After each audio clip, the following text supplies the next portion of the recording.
Hello again, and welcome to Broadcasting Scotland. It's Tuesday the 15th of August. I'm Andrew Wilson, and this is Scotland at 7. This evening, I have the latest daily update from Ukraine on day 538 of the illegal Russian war of aggression and imperial ambition, and then I will take a look at today's headlines from Scotland and around the world. Russia launched 3 waves of drones and missiles against the southern Ukraine port city of Odessa, officials said yesterday, though the Ukrainian Air Force said it intercepted all of the airborne weapons.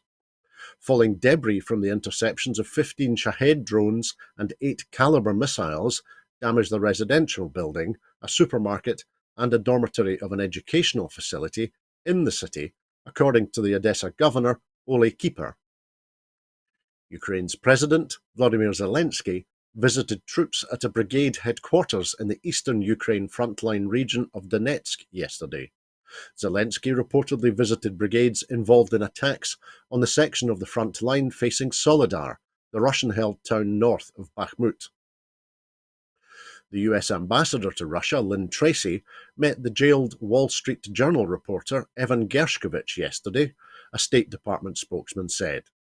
Ambassador Tracy said that Evan continues to appear in good health and remains strong despite his circumstances, the spokesperson said. Russia has alleged that Gershkovich was trying to obtain military secrets while on a trip to the Russian city of Ekaterinburg, but has provided no supporting details. The Wall Street Journal denies the allegations. The United States says that it will send Ukraine new security assistance valued at $200 million, including air defense munitions, artillery rounds, and additional mine-clearing equipment. The assistance will also include anti-armor capabilities, the US Secretary of State Antony Blinken said in a statement.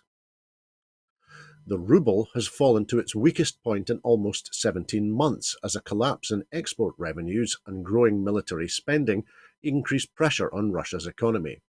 The currency, which has been steadily losing value in a long fall since the beginning of the year, slid past the psychologically important value of 100 rubles to the dollar on yesterday morning. Christian Lindner, Germany's finance minister, said his country stood shoulder to shoulder with Ukraine as he arrived in Kyiv for his first visit since the start of the war.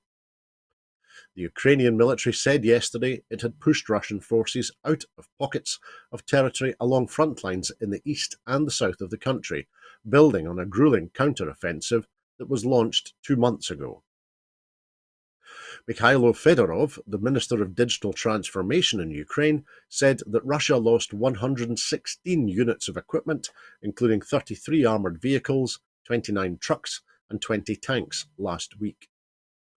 The Dutch Defence Ministry said it scrambled 2 F-16s early yesterday when 2 Russian bombers were tracked flying towards Dutch airspace as Russia launched an overnight attack against Odessa in Ukraine. The RAF said its Typhoon fighter jets intercepted 2 Russian maritime patrol bomber aircraft in international airspace north of Shetland yesterday, within NATO's northern air policing area.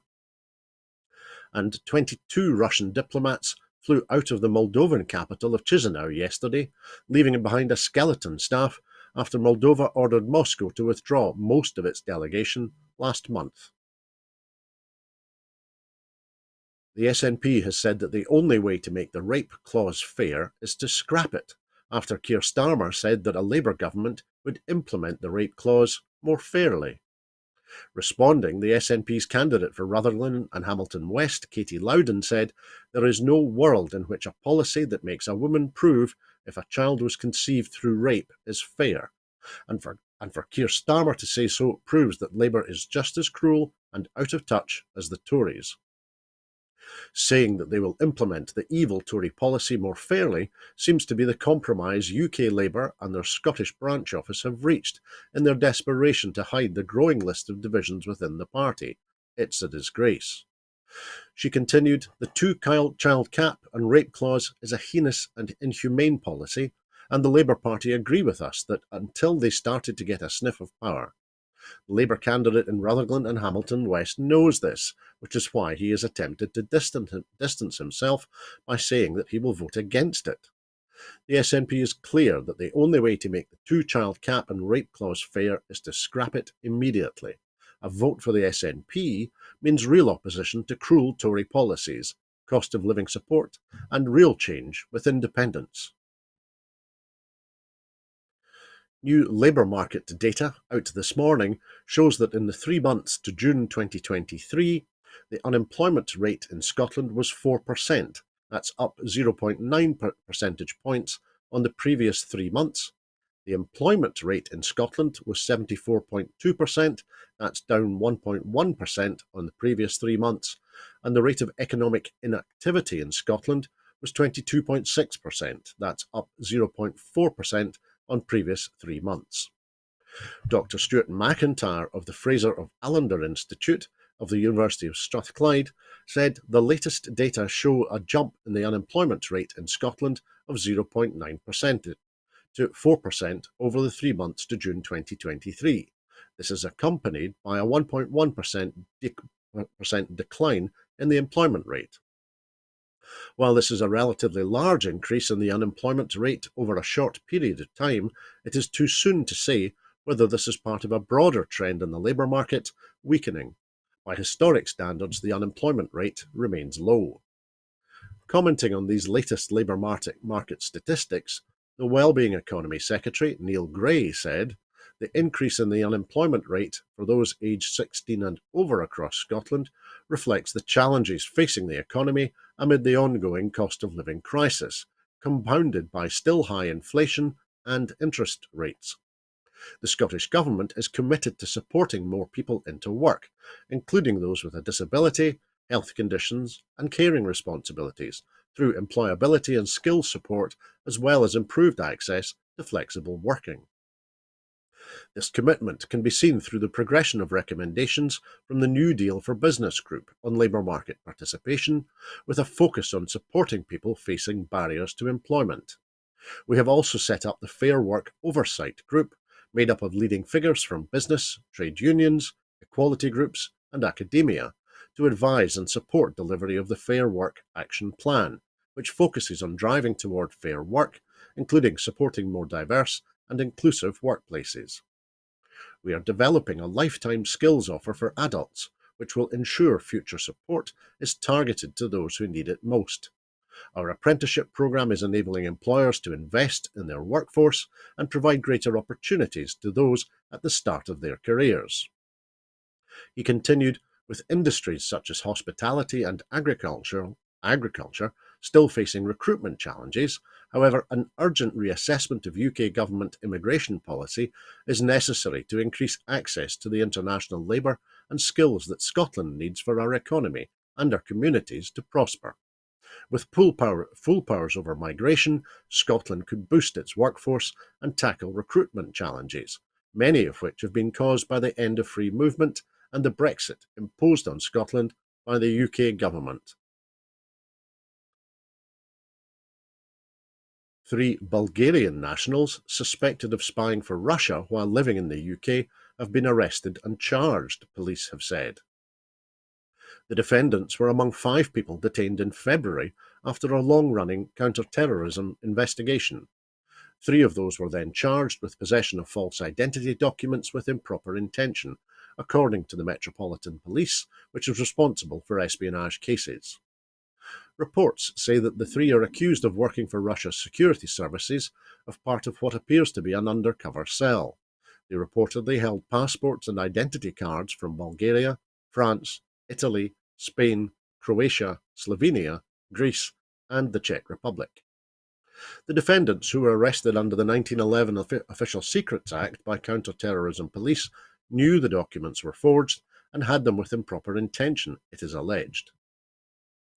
The 3 alleged spies are Orlin Rusov, 45, from Great Yarmouth in Norfolk, Bisser Dzambasov, 41, of Harrow in northwest London, and Katerine Ivanova, 31, of the same Harrow address. The trio have lived in the UK for years, working in a variety of jobs and living in a series of suburban properties, according to reports. Rusov had a history of business dealings in Russia. He moved to the UK in 2009 and spent 3 years working in a technical role in financial services. One industry report called him an accomplished network engineer and software developer. He was previously responsible for delivering a wide variety of technology projects across Eastern Europe, it said. Zambazov is described as a driver for hospitals. His Facebook page lists no friends. It does feature several videos of nightclubs and parties. A live stream from 2018 appears to show him teaching English to a group of mature Bulgarian students. Ivanova describes herself on her LinkedIn profile as a laboratory assistant for a private health business.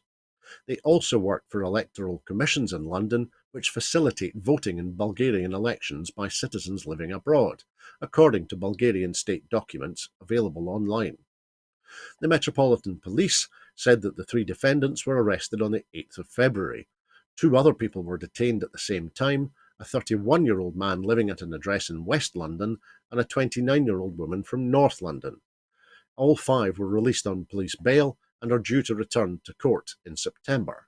A trial has been set for January at the Old Bailey in London. The accused have yet to enter pleas to the charges. The SNP has ridiculed Sir Keir Starmer's challenge to find divisions within Labour, saying that it only required a very, very short search to reveal 5 ongoing internal Labour policy battles, after the Labour leader said that anyone looking for division in his party would have a very long search. On how a Labour government would support the 2-child cap and rape clause, Michael Shanks said it's a heinous policy. Monica Lennon said this is the wrong position. Colleagues are scared of deselection, being exiled to the back benches or not winning selections, but if we don't speak out, then who will? The rape clause is abhorrent and must be scrapped. And Jackie Bailey said, the cap reminds me of Communist China's morally abhorrent one-child policy. On a Labour government's refusal to rule out supporting the bedroom tax, Anna Sarwar said, if we were in power tomorrow, we would abolish the bedroom tax. On how a Labour government would ditch its promise to scrap university tuition fees, Anna Sarwar said Vince Cable should have done the honourable thing and resigned over tuition fees. And Labour students, of course, said we urge Keir Starmer to listen to the voice of students and keep his word. Anything less will be seen by young people as a massive betrayal of our futures. On Labour's support for Brexit and ruling out rejoining the European Union and single market, Michael Shanks said, Labour has a bankrupt approach to our membership of the EU and is complacent about the impact it will have on the poorest people across the UK. And on a Labour government's support for Trident nuclear weapons and their being housed in Scotland, Claire Baker MSP said, Trident renewal being the wrong choice at the wrong time, but beyond that there was also a strong fundamental argument against nuclear weapons. And Katie Clark said, the majority of people in Scotland have consistently opposed Trident. Sir Keir's Labour Party seems also to be divided on key issues such as free school meal provision, immigration, energy policy, and Scotland's democratic right to have a say on its own future. The SNP's candidate in the Rutherglen and Hamilton West by-election, Katie Loudon, said, Starmer must think that voters in Rutherglen and Hamilton West are buttoned up in the back. Labour is engulfed in division and disharmony following his countless U-turns to mimic Tory policy, as anyone can see after a very, very short search. To suggest otherwise is absurd. The real question for Sir Keir Starmer, she continued, is if his own candidate in this by-election and his Labour colleagues in Scotland can't even support his pro-austerity policies, then why should voters in Rutherglen and Hamilton West?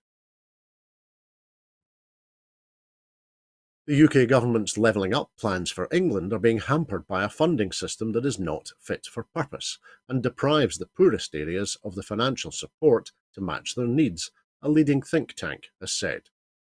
The Institute for Fiscal Studies said that the method for allocating money to pay for public services is out of date, based on inadequate data and skewed in favour of the better-off South East. Calling for urgent reform, the think tank said the funding system was doing a poor job in ensuring money was spent in the parts of England where it was most needed. The IFS said that the most deprived 20% of areas were getting a smaller share of local government and police funding than they were estimated to need, while the least deprived 20% were receiving a bigger portion than their needs required. Boris Johnson launched a white paper on the levelling up policy in early 2022, and last summer Rishi Sunak admitted taking money from deprived urban areas in order to give it to other parts of the country. The IFS said that in 2022-23, day-to-day spending on the NHS, local government, schools, police and public health in England amounted to more than £245 billion, the equivalent of £4,310 per person, but that there were substantial differences between the share of funding that areas receive and the share that they would receive if funding was allocated in line with differing levels of need. Kate Ogden, a senior research economist at the IFS, said, "Funding systems for public services are trying to balance a range of different aims. But if one of the aims is for people to be able to access consistent public services across the country, then the current systems are not fit for purpose." Differences in levels of funding for local government, police and public health services across England do not reflect today's patterns of need, as they are based on data that is now years out of date. A growing number of councils have warned that they are running out of funds, leading to tough choices over cuts to local services. Councils, including Kirklees in West Yorkshire and Hastings in East Sussex on the south coast, have recently joined the list of local authorities sounding the alarm over their finances. And disabled people in England and Wales are missing out on an estimated £24 million a month as record levels wait for their personal independence payments, PIP, review, according to Citizens Advice. More than 430,000 people are waiting a PIP review as the benefit backlog deepens, the charity's network report says. Some are facing delays of more than 2 years.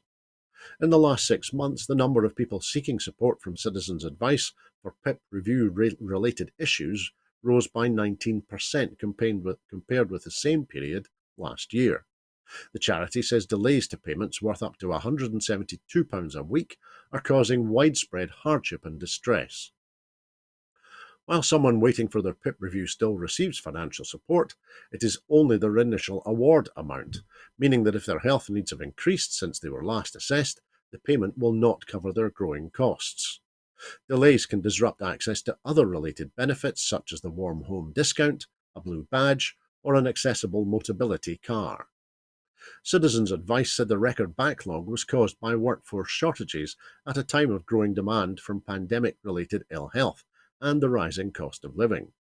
Between January and April 2023, 210,000 people made a new claim for personal independence payments. PIP has faced problems since it was introduced in 2013 by the coalition government in an attempt to reduce the number of benefits claimants. In recent years, the benefit has become increasingly hard to claim. The success rate of applications in England and Wales has fallen from more than 70% to barely half in the last 5 years, with tens of thousands of disabled people, wrongly rejected for benefits. There is a marked contrast with the system in Scotland, where the Scottish Adult Disability Payment is delivered by Social Security Scotland, which has a remit to treat claimants with fairness and dignity. Food price inflation in the UK eased to 12.7% last month, the second drop in a row as the price of milk fell back, but eggs, sweets and oven chips continued to increase. The increase in prices slowed for the fifth month in a row in the 4 weeks to the 6th of August, the market research group Kantar reported today. Fraser McKevitt, the head of retail and consumer insight at Kantar, said the 2.2 percentage point reduction in the pace of price rises was the second sharpest month-on-month fall in inflation it had recorded since 2008. Prices are still up year-on-year across every supermarket shelf, but consumers will have been relieved to see the cost of some staple goods starting to edge down compared with earlier in 2023. Shoppers paid £1.50 for 4 pints of milk last month, down from £1.69 in March, while the average cost of a litre of sunflower oil is now £2.19, 22 pence less than in the spring, McKevitt said. Shoppers also continue to find ways to offset the impact of inflation on their household budgets by switching to supermarkets' own-label products. Sales of own-label items rose 9.7% over the 4-week period, compared with a 6.4% rise in branded products. The consumer group Which has called on supermarkets to stock more of their cheapest own-label products in small local stores, as it found that some branded food and drink products at supermarkets had more than doubled in price in the last year. Mr. Kipling chocolate slices and Bakewell cake slices topped its price increase league with respectively a 129.4% and 98% jump in a year. Yo Valley yogurts, Quaker porridge products, and Tropicana orange juice also saw price rises of more than 55%. Donald Trump and some of his closest Confederates have been indicted on state racketeering and conspiracy charges over his efforts to overturn his defeat in the 2020 election in Georgia. This indictment makes the former US president a criminal defendant in the 4th case as he campaigns for the Republican nomination for the presidency. A 41-count indictment handed down by a state grand jury in Atlanta late yesterday night charges Trump with 13 counts and accuses him of orchestrating a criminal enterprise. In addition to Trump, prosecutors in the office of the Fulton County District Attorney Fani Willis charged 18 other defendants, including his former White House Chief of Staff Mark Meadows, as well as his 2020 election lawyers Rudy Giuliani, Sidney Powell, Jenna Ellis, and Kenneth Chesebro. The charges mark a significant moment of legal peril for Trump, since the charges come at a state level, and he would not be able to undo any potential convictions through measures such as a self-pardon or appointing a sympathetic attorney general if he were re-elected president in 2024. In a statement after the indictment was issued, Trump's legal team said that the events that have unfolded today have been shocking and absurd, starting with the leak of a presumed and premature indictment before the witnesses had testified or the grand jurors had deliberated, and ending with the district attorney being unable to offer any explanation. In recent months, the district attorney's office identified multiple general and state election law violations by Trump and other Republican operatives as they sought to subvert the 2020 election, from pressuring state officials to organizing fake slates of electors to breaching voting machines. The prosecutors examined whether there was scope to construct racketeering charges from the outset, hiring experts on the RICO, that's Racketeer Influenced and Corrupt Organizations Act, in Georgia, which is more expansive than its federal counterpart and requires only the showing of an interrelated pattern of activity of a criminal enterprise.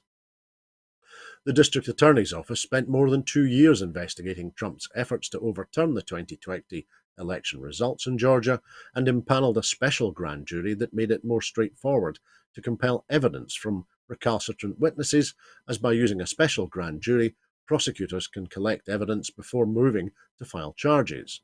The special grand jury in the Trump investigation heard evidence for roughly 7 months and recommended indictments of more than a dozen people, including the former president. Trump's legal team sought last month to invalidate the work of the special grand jury and have Willis disqualified from proceedings. But the Georgia Supreme Court rejected the motion, ruling that Trump lacked either the facts or the law necessary to mandate Miss Willis's disqualification. When the prosecutors in the Trump case eventually presented the evidence to the grand jury meeting on Mondays and Tuesdays, the process went faster than anticipated, and at least 2 witnesses who'd been scheduled to testify today had their summons moved up by a day. And flights serving the eastern Sicilian city of Catania were halted after an eruption from nearby Mount Etna, local authorities have said, bringing fresh travel troubles to the crisis-plagued Italian airport. The 3,300-metre-high volcano burst into action overnight on Sunday, firing lava and ash high over the Mediterranean island. The lava flow subsided before dawn, but ash was still coming from one of the craters. Flights to and from Catania, a popular tourist destination, were set to remain suspended until 6 a.m. tomorrow morning, the airport operator said in a statement, dashing hopes that they could resume last night. Catania Mayor Enrico Trantino banned the use of motorcycles and bicycles in the city for 48 hours because many streets were covered in ash, and he ordered cars to drive no faster than 19 miles an hour. The ash can quickly become slippery on roads and increase the risk of accidents. The eruption was first signalled last week when Etna emitted gas rings. The extremely rare phenomenon occurs when gas bubbles are pushed through a narrow shaft in the volcano, which causes a rotational movement of the margins of the puff of gas, making it acquire a ring shape, which are propelled hundreds of metres into the air. Etna is the tallest active volcano in Europe and has erupted frequently in the past 500,000 years. The last major eruption of Etna was in 1992. And a new report shows that Scotland's mental health officer spent more time working on mental health officer duties in 2022 than in any other year since 2016. The Scottish Social Services Council today published the Mental Health Officers Scotland report. In this, the 11th annual report, it provides key data of the mental health officer landscape in Scotland. The report shows an increase in filled exclusive and non-exclusive mental health officer (MHO) posts and a 7% increase in the average weekly number of hours worked on the previous year. There are more hours being worked on MHO duties, the highest since 2016. Key points from this year's MHO report include that there were 707 filled mental health officer posts in 2022, 13 more than in 2021. The number of people working as a mental health officer rose from 660 in 2021 to 670 in 2022. The overall hours estimated to be spent on MHO duties each week in 2022 was 12,752, the highest since 2016 when reports of the figure started.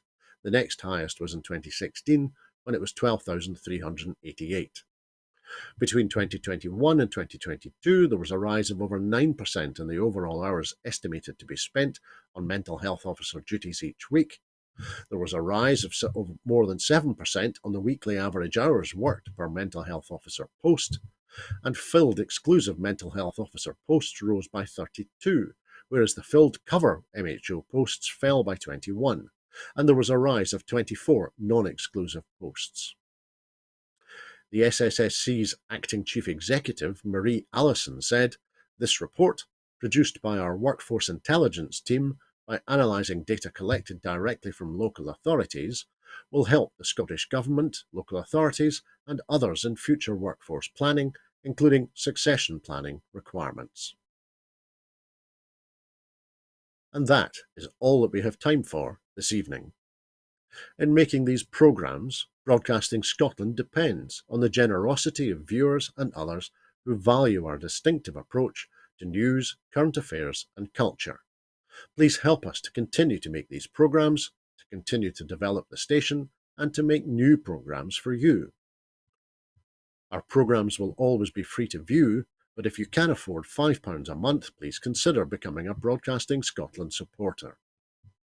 Right now, we have a pressing need to raise £30,000 to pay our bills and to ensure that we are able to continue to make programmes. We're now £250 short of £11,000, but so far, but we really need to raise the remaining £19,250 as soon as possible. To everyone who has donated and to everyone who has signed up to make a regular monthly payment as a Broadcasting Scotland supporter, thank you very much. There are other ways in which you can contribute to our work. If you would like to volunteer to work with Broadcasting Scotland, either behind the scenes or in front of the cameras, or in any other way that helps our work and promotes the station, then please visit our website at www.broadcastingscotland.scot and send us a message there.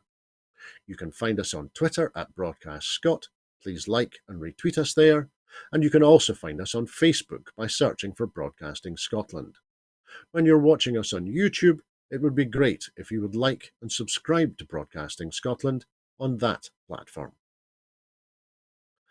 We will be back at 7 p.m. sharp tomorrow evening for the next edition of Scotland at 7, so please come and join us then. On this day in 1771 saw the birth in a tenement in College Wynd in the old town of Edinburgh of Sir Walter Scott, the world's first international literary superstar. And also on this day, but in 1856, saw the birth in a cottage on the western edge of Newhouse near Holytown in Lanarkshire of Keir Hardie, who would rise from humble origins to become one of the first working-class MPs at Westminster, one of Britain's most widely well-regarded politicians, and the first leader of the British Labour Party. I wonder what Keir Hardie would make of his modern-day namesake and his policies. Thank you for watching this evening. Please look after yourselves and please have a very peaceful evening. Bye-bye.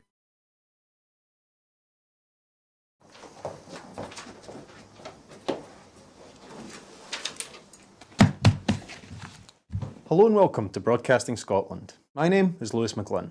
Hello and welcome to Broadcasting Scotland. My name is Saoirse Healy. Hello and welcome to Broadcasting Scotland. My name is Donald C. Stewart.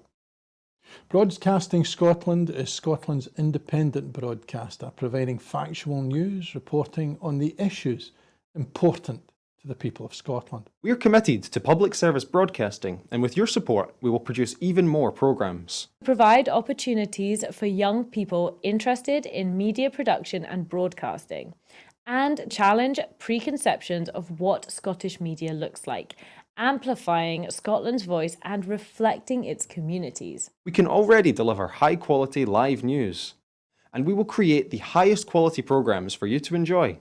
But we can only do that with your support. So please subscribe to and share our channel or donate to Broadcasting Scotland via the link in the description. Thank you. Thank you. Thank you.